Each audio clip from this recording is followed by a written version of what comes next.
Армія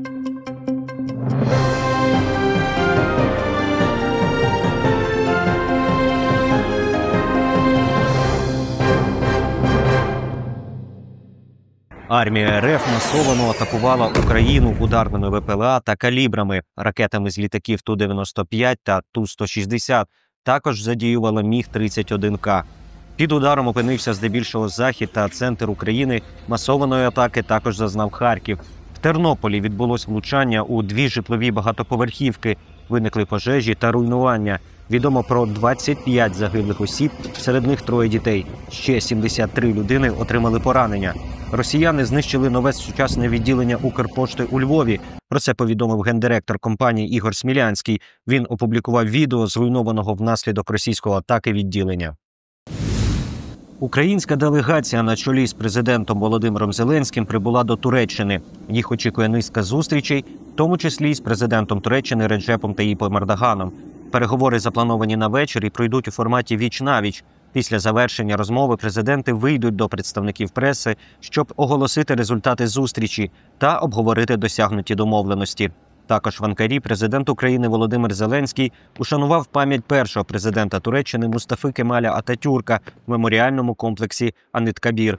Глава держави встановив вінок квітів до меморіалу Ататюрка та зробив запис у книзі почесних гостей.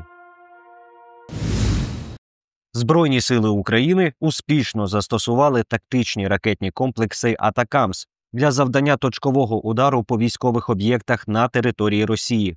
Це є знаковою подією, яка підкреслює непохитну відданість України своїй суверенності, зазначили у Генштабі ЗСУ. Наголошується, що застосування далекобійних засобів ураження, зокрема комплексів «Атакамс», триватиме.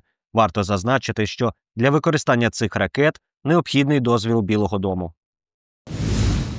Польща закриває останнє російське консульство в країні у відповідь на диверсію. Як повідомив глава МЗС Польщі Радослав Сікорський, у відповідь на диверсію на залізниці Варшава відкликає згоду на роботу останнього російського консульства у Гданську.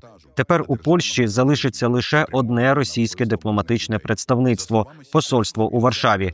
Усі російські генконсульства у Польщі, включаючи консульства у Кракові, Познані, Гданську, закриті. Президент України Володимир Зеленський провів телефонну розмову з прем'єр-міністром Польщі Дональдом Туском. Той поділився інформацією від правоохоронних органів і розвідки Польщі щодо нещодавних актів диверсії по польській залізниці. А також Дональд Туск висловив співчуття щодо загиблих у Тернополі та десятків поранених в інших регіонах України внаслідок російських дронових і ракетних атак. Повномасштабне вторгнення РФ в Україну може змінитись на мирну угоду між сторонами, і зараз є шанси, що відповідна перспектива втілиться найближчим часом. Про це пише американське видання «Політіко», посилаючись на анонімний коментар від представника Білого дому. За інформацією видання, Білий дім у процесі підготовки до того, щоб оприлюднити нову важливу мирну угоду у контексті війни Росії проти України. Наразі існують очікування, що до кінця листопада сторони конфлікту за участю та посередництва США узгодять рамки мирної угоди. Греція стає важливим енергетичним вузлом для України і усієї Центральної та Східної Європи.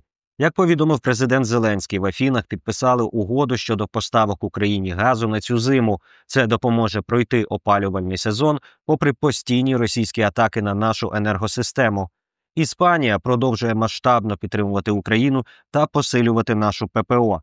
У Мадриді прем'єр-міністр Санчес оголосив про внесок у 315 мільйонів євро на оборону, в тому числі для купівлі Україною ракет для ППО, та 200 мільйонів євро для нашої енергетики. Також Іспанія допомагає з нашими нагальними потребами та готує новий оборонний пакет, який включає ракети для систем ППО «Айріс-Т». В тимчасово окупованому Криму в районі аеродрому Саки пролунали вибухи. Також повідомляється про вибухи у Сімферополі та призупинення руху Керченським мостом. Аеродром Саки розташований в населеному пункті Новофедорівка. Він використовується підрозділами Чорноморського флоту ще з радянських часів. На відео чутно вибухи, повідомляється про проліт російської авіації і роботу ППО.